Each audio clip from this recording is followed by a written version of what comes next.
Welcome, everyone. I've got a really special guest today. I know we call this New American Media Podcast, but today I have a new Canadian on, my guy, Krutarth Shah, Avon River Ventures. He is a loan broker, investment banker prior in his life, and now started his own consulting firm, does a lot of great things. Krutarth, how you doing, buddy? I'm very well. How are you? Thank you for having me on your podcast. Really appreciate that. Awesome. Good, man. So tell me, how did you and the family make it to Canada? How is Canada? Is it cold there right now? I'm guessing it's pretty cold. But how did you make it to Canada? A little bit about yourself and how you came about. Sure. Well, I came to Canada in 2017, immigrated as a student. So still my family is back home in India. Um, I did a course here, University of Humber, and then to Humber College. Then, right when I graduated from that, I took up another course with Harvard University, where I studied macroeconomics. After which I got a job in investment banking, and that's how I landed in this industry. That's amazing. That's amazing. So why, I guess, did you choose Canada over the United States, and would you still want to come to the United States if possible? Yes, I Because mean, we know the US is better, right? by all means, by all means. The reason why I chose Canada was because obviously lack of funds. US was a little bit costlier option at that point of time, and to be able to study in the US versus in Canada, there was we really had to make that judgment call on that, and we ended up choosing Canada because of obvious reasons. The gateway to the US is quite streamlined once we are here in Canada, and now I got visas anytime if I want to step in the US, I can do that. I can work there. I can open up my business as well. Matter of fact, my company Avon River Ventures is a US entity, um, and yeah, we 90% of whatever we do happens from the US in the US. So yep. No, that's amazing. That's amazing. So, what kind of would you say has been the most difficult in terms of process from you coming on a student visa? Are you currently on an existing visa, or do you have, I don't even know what the process is for Canadian visas and citizenship. Like, how does that work? Can you describe it? And was it extremely difficult, or how did you go about it? Um, the pathway for coming to Canada is not as difficult as someone applying from India or elsewhere to come to US. The reason being because Canada has a little bit more, um, I would say, less restrictions when it comes to immigration and their policies. Recently, they have opened up a new pathway whereby they are inviting around 430,000 immigrants from all over the world on a temporary visa basis. So, call it students, temporary work permit holders, things of that nature. And they also have permanent residency programs whereby they invite a lot of refugees and some of working class personnel from all over the world. My personal experience today was not kind of that much difficult for me because I had good grades from my undergrad, um, and we had the funds to support my study in Canada as well. So the process took, say, around 4 months for me from start to finish. Gave my English proficiency test and secured everything, had my documents in place, and hence how I was able to be here in Canada. That's amazing. And so, once you were done with your schooling, how were you able to stay in Canada? Did you have to switch the visa? And are you like a legal permanent resident there now, or what? Yeah, that is right. So I had student visa for say about 2 years, and then I had my 3-year work permit. which I used for working here. Was employed with one of the banks here. Um, and yeah, after that, I got qualified for my permanent residency, and now I am a legal permanent resident here. That's awesome. That's Yeah, awesome. Congratulations on that. thank you. Um, so tell me a little bit about your business, how you came about starting it, and what it's really about with Avon River Ventures. Sure. So A1 River Ventures basically is a venture funding group founded in 2019. It is incorporated both in Canada and the United States. So it gives us leverage to operate in both the countries. We provide loan options primarily to entities within the United States and Canada for sufficing their working capital requirements, inventory financing, real estate acquisitions. Over and above, we do a lot of investment banking style raise for projects. One of the projects, we're working with you on your gorgeous, sexy project in North Carolina, and it's Thank you. yeah, it's very exciting, and I'm really looking forward to that. So we do a lot of real estate financing. We get into broker dealer kind of relationships. We work with our investment banking partners, and as and when required, we pull that card off to trade shares of publicly traded companies, um, do cool things with their collateral. We do a lot of leverage buyouts as well. Um, Recently, we secured a very special contract in Africa with one of their major banks.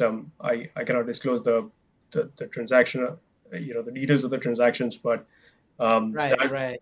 that deal is pretty much $100 million transaction for one of their teleco giants, and we are securing a big plant for them through syndicating it with some of the North American lenders. So that's Oh something to look wow, out for. that's Yeah,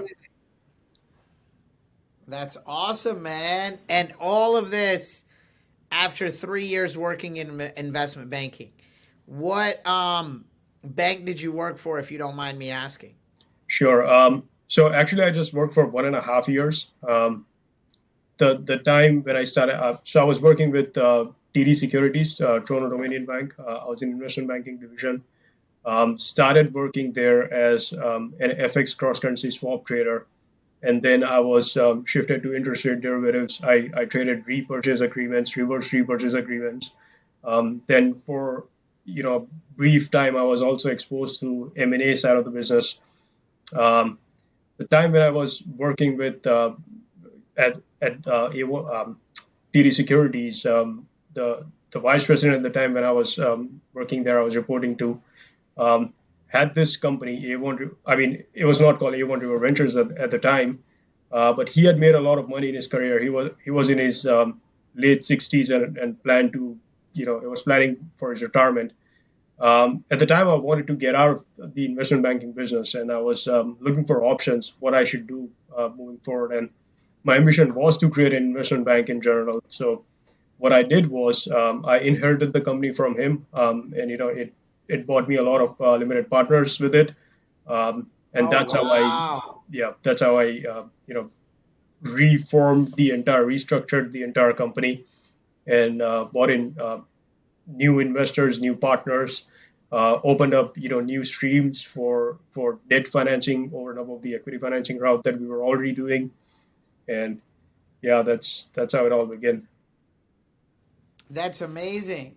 So you were able to buy this company from an older individual who was retiring. This is one of the key concepts that I've talked about on some of my Instagram reels and TikToks, that there are over $16 trillion, or $1.6 trillion, excuse me. I got a period wrong. $1.6 trillion in United States wealth from businesses, small businesses, or even larger businesses that are owned by boomers that need to be transferred to the next generation. And who better to buy these businesses than new Americans or new Canadians, just like yourself, that have just immigrated to these great countries. I'm sure in Canada you have a large enough population of boomers as well that are 60 plus looking to retire. Kind of talk to us about that transaction, what you thought going into it, your success from it, and what you've kind of learned. Because I find this very fascinating. I love to understand how you were able to do this business acquisition. Sure. And to your point, honestly, it is so easy from the side of the lenders as well. Just an extension to what you said, and I'll come to your question real quick. But it's so easy from the side of the lender as well to fund a well-established business that is already cash flow positive, right? You and me understand that. We 1,000%. That's what we always look for. exactly, good business, having good cash flows, good management, and someone who understands the business wants to take it over. It is so easy to put finance on that. And all the banks, any lenders, private or institutional, would love to finance that. So that's the mindset behind that was I saw this business as a very traditional form of LPs giving the money to the GP for purchasing some assets, publicly traded or privately held. And I realized that this could be a good good way for me to transition this business and all the goodwill that it has created to form an institutional investment bank whereby I can leverage some of the resources. We had a lot of attorneys, we had a lot of limited partners, investors, we had institutional lenders, all that came to service when I bought this business. So I think the transaction, if you speak of the transactional value, I should I disclose the price, or is it okay if I don't? Yeah, I mean, you can disclose it. I would say once we get an edited version, Okay. if you don't want it in there, Madison can always take it out. So before um, it goes out to the public, we can edit it out. So don't worry. Go ahead. Okay. We're always here to hear. Let's spill some tea, Krutarth. Let's go. Yeah, I If know. you've heard the expression, it's called spilling some tea. Sure, sure. Yeah, I know. Well, let's spill some tea. So, I bought this company for $350,000 upfront. Put up my own, Wow, yes, put that's up my amazing. own cash. Did not borrow anything. And then at the Tell me time, what it was doing in revenue at the time when you purchased this zero company. dollars, $0 in revenue. So the way this company works is, prior me acquiring this, we had investments, and this company was running solely off of the dividend incomes. And once in a once in a blue moon, if we sell one of those commodities, one of those holdings, then we would make some capital gains. So Got it, got it. So, what was the dividend income when you purchased the company? That's probably a better question than the yes, revenue. um, the dividend income itself was 350,000 dollars annually. Um, So you basically bought it at 1x EBITDA. exactly, exactly. And I thought at that point of time, this was a good buy. 1x EBITDA is kind of a good trading multiple as you and me see usually when we do business act. No, I mean we're looking at 3 to 5 times EBITDA, easy. Exactly, exactly. And if it's scalable up to 100 million in revenue, you're going 7 to 10 times EBITDA. True, exactly. I mean, good thing about this was, my vice president at the time. He had been with TD Bank for like 30 years, and he had gone up the ranks, and he had this humongous stock position in the bank that the bank gave him for his service of 20, 30 years. And he had accumulated so much wealth. He had houses everywhere. He had a house in the United States, in Canada. He had houses in Caribbean. He also owned a hotel in Caribbean. So he had accumulated so much wealth that at that point he just wanted to get rid of this business, and he wanted a hire for this. So he could have gotten, because the way I saw the business, and I told him, I'm gonna restructure this one. You might not see your business. It was named something else in the past, but I named it A1 River Ventures. But the time I told him, you might not see the business the way you're seeing it right now in 3 or 4 years to come.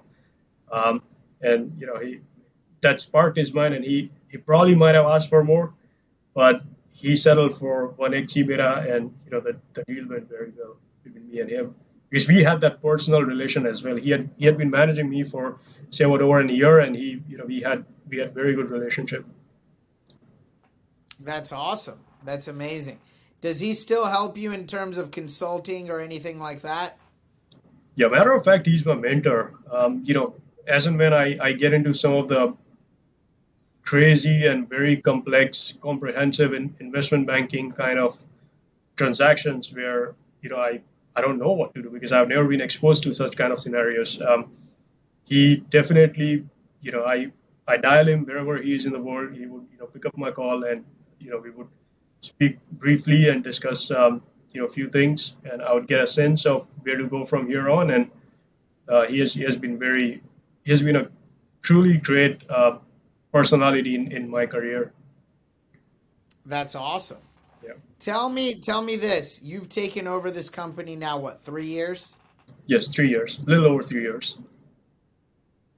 What have you been able to grow your top line revenue Um, to today? IRS is not listening this, right? No, no, you're in Canada. I don't even know what they call it in the IRA. I mean, in Canada. It's called CRA, but my entity is registered in the United States. So, we pay taxes in the Okay. United States. Um, and I take distributions out of the company. I take dividends. The company lends me money as well. Um, and it's been seven figures, I would say. Wow, that's amazing. So just in 3 short years, you've been able to get high seven figures top line revenue, and you had originally started with zero revenue and just 350,000 in dividend income, and I'm guessing these were on commodities or swaps or what? Yeah, they were REIT swaps, real estate investment trust swaps. Yeah. Okay. Got it. Got it. That's amazing. So tell me, where in India are you from? And a little bit about your past, your childhood growing up, and what kind of made you decide that I am coming to Canada to go to school? Was that something like your decision, your parents? Like, how did it all come about? A little bit about your early life. Sure. So I'm originally from Ahmedabad. I'm a Gujarati, same with you. That's And right. yep, we rock. So yeah, I was born in Ahmedabad, and soon after I graduated, uh, you know, it would not be. Um, Let me put up this way. While I was growing up, and I'll share you a little bit of my childhood. We used to, me and my brother, I have a younger brother, and we used to live with our grandmother. And at the time, my grandmother had invested some of her pension money that she received after my grandfather passed away into stocks.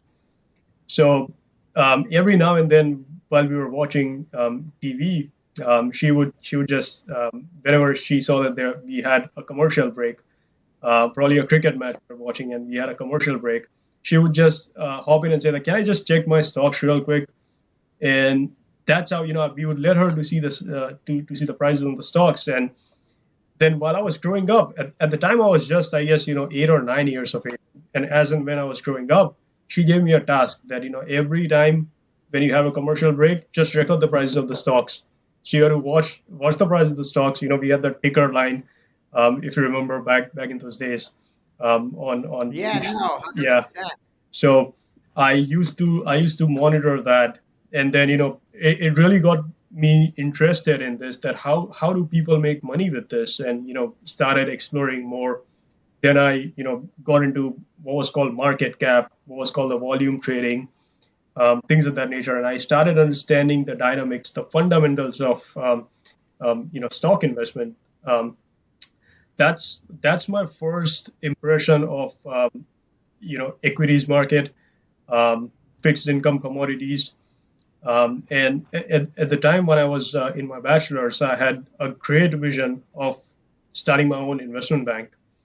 And at the time, I did some research with SEBI, which is the governing body in India, and there were so many restrictions for someone to penetrate that market and open up their own investment bank. So what I decided was that for me to have a successful dream of having my own investment bank, the best way I can do it is to immigrate it to North America, because this market is liberal. It's a capitalist economy, right? The society 100%. That's what I exactly, say. Greatest market in the world, right? Between the United States, Canada, amazing. Very liberal economies, and capitalism is king. exactly. Capitalism is the king. You got it right. And so yeah, that's what motivated me to be here in Canada. But at the time, I was just 21 years of age. Right now, I'm 26. So at the time, um, I could not get a permanent residency. I could not get any other visa. So I decided to come here, take up a course, study here, and make my way up. Oh, wow. How did your parents feel and all of that when you told them? How were they? Were they positive? Did they help you pursue your goals? Kind of talk about that. Were your parents ever involved in the process? So one commitment that I had with my parents is to be back in India every year once.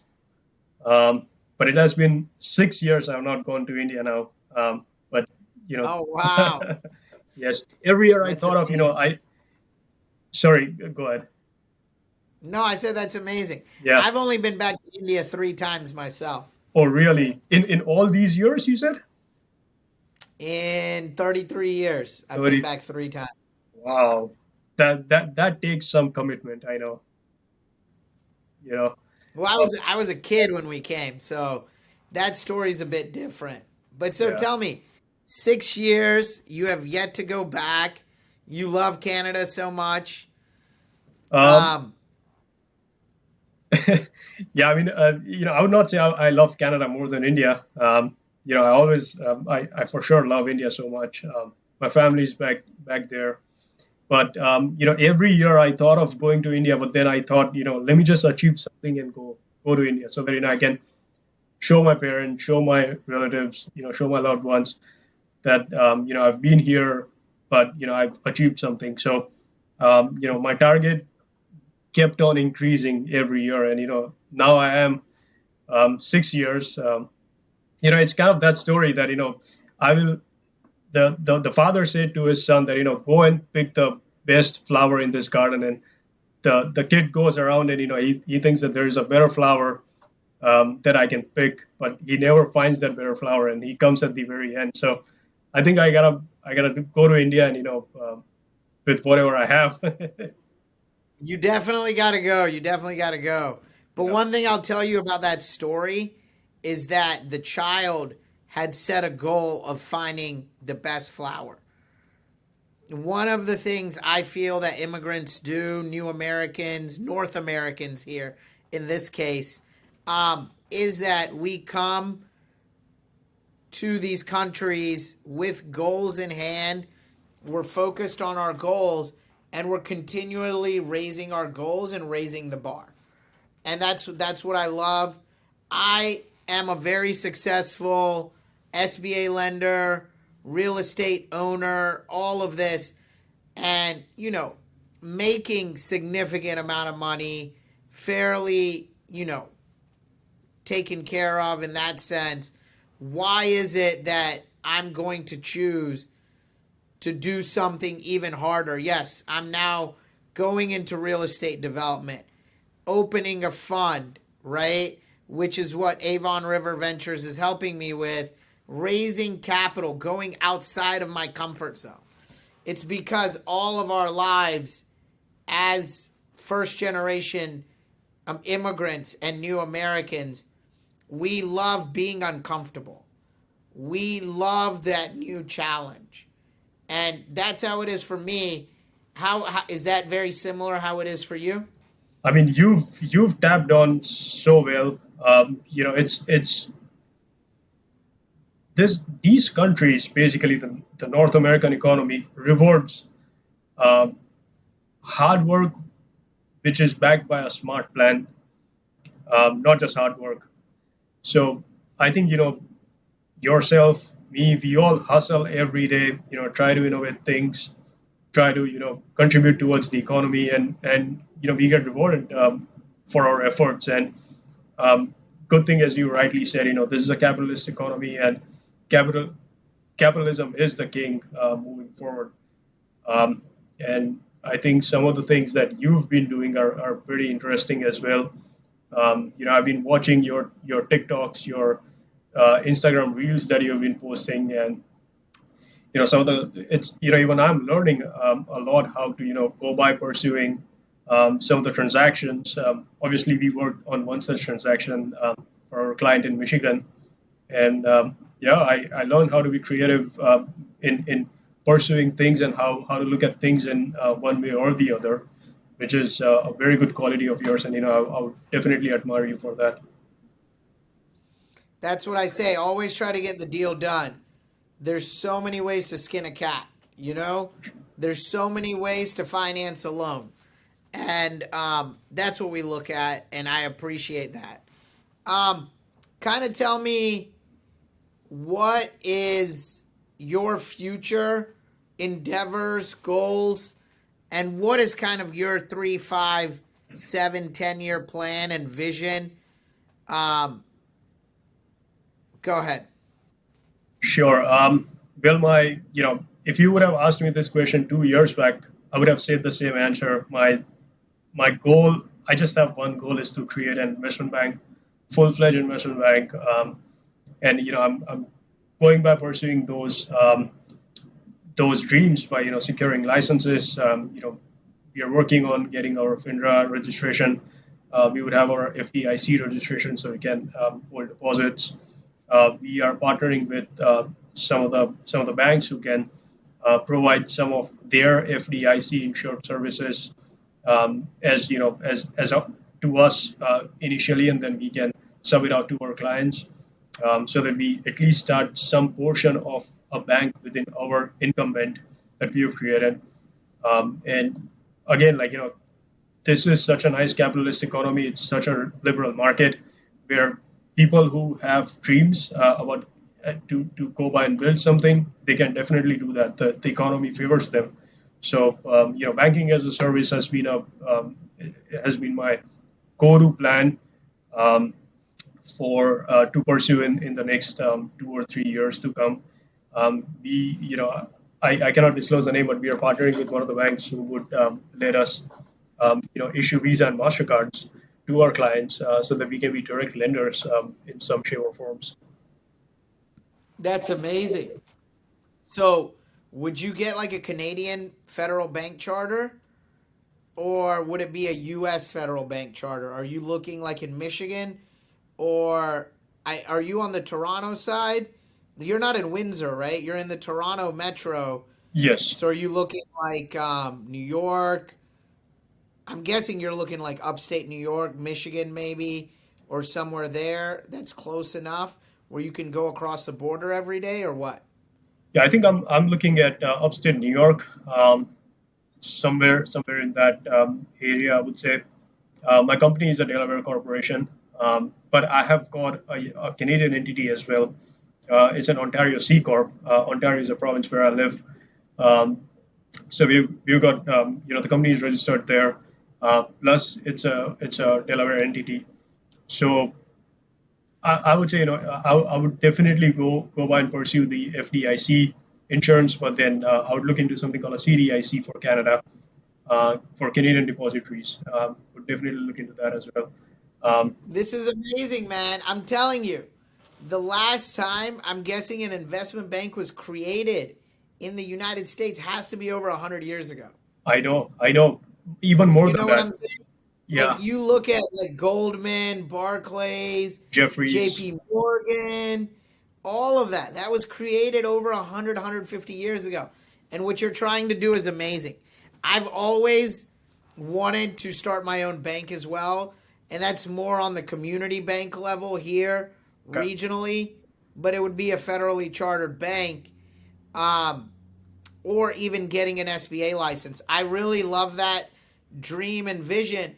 And I mean, if I were to say that to anyone today, and I'm sure when you said that to someone when you first came from India, they're like, this guy's an idiot. You know, he's never going to do it. And this is where your drive, your focus, your commitment, your passion, you're going to get it done, you know? Yes. And you've taken so many steps. You've turned a company that had a $350,000 dividend to making well over seven figures in consulting revenue in 3 years. High seven figures, guys. Yeah. And this is amazing. This just shows you what can be done if you put your mind to it. And I'm just amazed by you, my friend. I think that's amazing. Thank you. It reminds me just what you said. We adore Eminem so much. If you can do anything if you put your mind to, man. It's one of their lyrics I deeply adore. Nice, nice. Yeah. No, I mean, I really think so. And I think it's time, to be honest with you, to have an investment bank that's forward thinking, more technology integrated, and not just focused on trading. I'm guessing your focus is going to be more around M&A. That is true. What is your niche kind of with Avon River Ventures today and what you want to do in the future? What Sure. are you really niche? Sure. So basically, with Avon River Ventures, our niche is we we have opened up our revenue of financing as well. So we ourselves are now lenders. Um, we have a private equity group that backs us. However, when it comes to my vision for an investment bank, it would be more sort of placement agencies or investment retainer kind of a service, whereby we would work with publicly traded companies and privately held companies to help them secure financing, not just to trade their shares and have the upside of the arbitrage. But that's what my goal is. If I would count on my fist how many investment banks does that at today's date, for a price that is really affordable for someone who's just starting up. If you go to any of these investment banks, they would for sure charge six figures. There would be attorneys involved. But I feel like if someone understands the entire process, it's not that complicated. It's not that difficult to penetrate. It's not that hard to get the investors. It's not that hard to get financing. We have been in the United States and Canada, and we control 70% of world's transactions. So we should have that liquidity for our own in-house projects that we can divert for towards building good things. So I really feel with what I'm creating, it would benefit a lot of founders, a lot of companies, both publicly traded and privately held, for raising capital, and that's where we are heading. No, I love that. I love that. What do you think about today's venture capital market and how companies are raising in from their seed round all the way to their series B, C, D? Because I look at companies like Andreessen Horowitz, Sequoia, and they look no different to me in the venture capital world as a Blackstone or BlackRock in the public equities market, because they're just putting money everywhere into everything. Am I correct? Greg, you have raised something which is so important and so correct. And this is my analysis, being in this industry as well. That venture space in general in North America is structurally broken. And when I say structurally broken, it's because for a reason. The people who are in the business of allocating capital in the venture space to ventures are, call them ex-bankers who have, serviced in an investment bank for like 30 years, and now this is what they do for fun.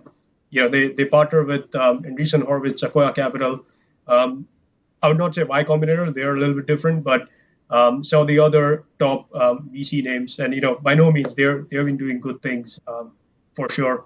But these are ex investment bankers who have been in the business of investing in late stage companies throughout their life.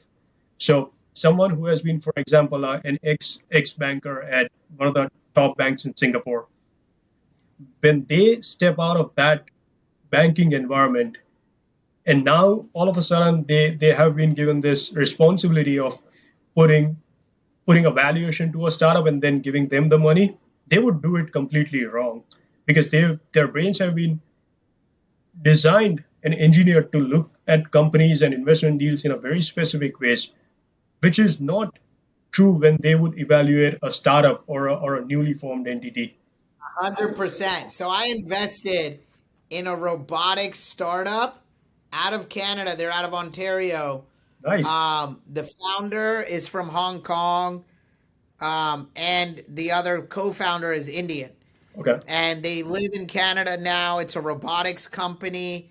My friend Prem, who I met at the All In Summit, because I listen to the All In Oh, podcast, nice. one of my favorite podcasts. Mine too. Um, Mine too.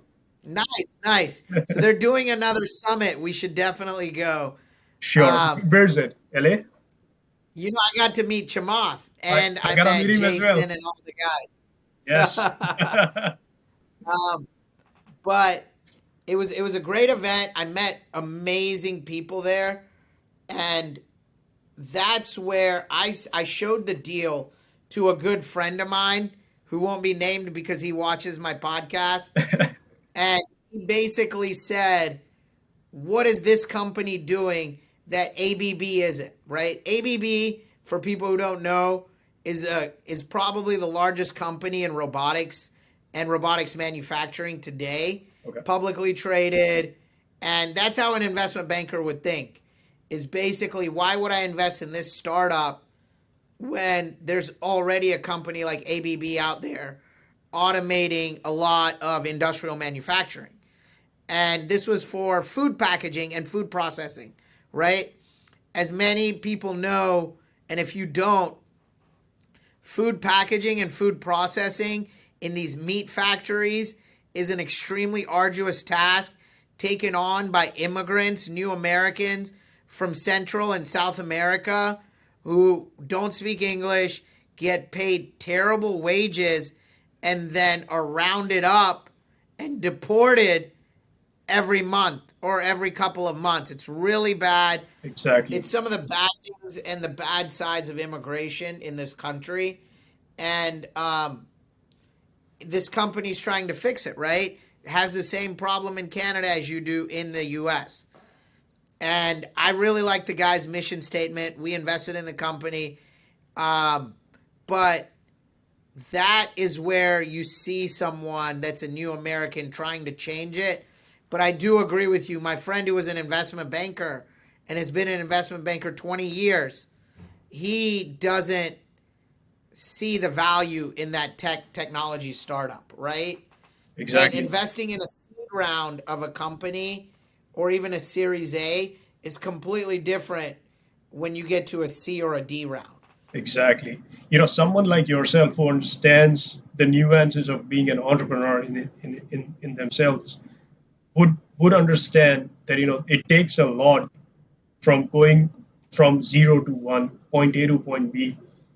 And whenever you invested in this startup, you thought that I would be one with the founders, help them with product iteration, design their go-to-market strategies, help them select a price point which makes sense and they would penetrate the market with that price and help them secure some contracts. That They already have contracts from the Canadian government, some wow, large food wow, processors in Ontario and Quebec. So they had revenue. And the guys were building it, bootstrapping it, right? Taking very little money, I think that round was like 3 million on like a $15 million valuation. Okay. Um, very, very understandable. But I thought it was really cool. Tons of entrepreneurs coming out of Canada. I feel Canada has some great people coming out of it. We got Justin Bieber. We Yes. got Drake. We got Nav for all my Indian people. He Chamath. signed to OVO Records. Chamath. Chamath. That's right. Yes. He went to University of Waterloo here. That's right. That's Yep. right. Chamath is Canadian. Um, so I'm guessing the next person we're going to talk about is you, right, Krutarth? When you're on Wall Street in one of those high-rise buildings in the next 10 years. I wish that, but I would work really hard to make that happen. That's awesome, man. Thank you for coming on. Full disclosure, everyone, Krutarth is helping us in our fundraising for my project, The Terraces at West Cary. And we will be launching over the series of the next, I would say, 6 to 12 months, a new fund called New American Capital. And our focus is going to be to give first and second generation immigrant entrepreneurs access to amazing deal flow in real estate, in venture, and all types of other opportunities that most hardworking new Americans may not get access to because they don't live in New York or LA. We want to bring it to everyone, and that is our vision and goal, to help people like my father who immigrated to America with $100 be able to invest in an asset that's going to give him a 15 to 20% IRR and return, because they've worked hard for 30 years and they've saved a little bit of money, but they want to invest it in opportunities where they don't have to work and they're getting this income coming in. So be on the lookout for that. Krutarth, thank you for coming on the podcast. I really appreciate it. I want to ask you one last thing as words of wisdom. For any young child or kid, teenager watching this in India, Southeast Asia, Africa, Central or South America, anywhere in the world outside of the US and Canada, what would you tell them to motivate them to be as successful as you are today? Um, I would just say, read good books. That's a treasure of knowledge. And second, I've learned this: work hard behind a smart plan. So, yep, that's what I chant. Work hard behind a smart plan. Yep. Because it doesn't matter if you work hard and you don't have a plan. Gotta have a plan and gotta work hard. I love that. Thank Yes. you, Krutarth. Take care, man. Have a good day. Thank you. We'll catch up. Thanks.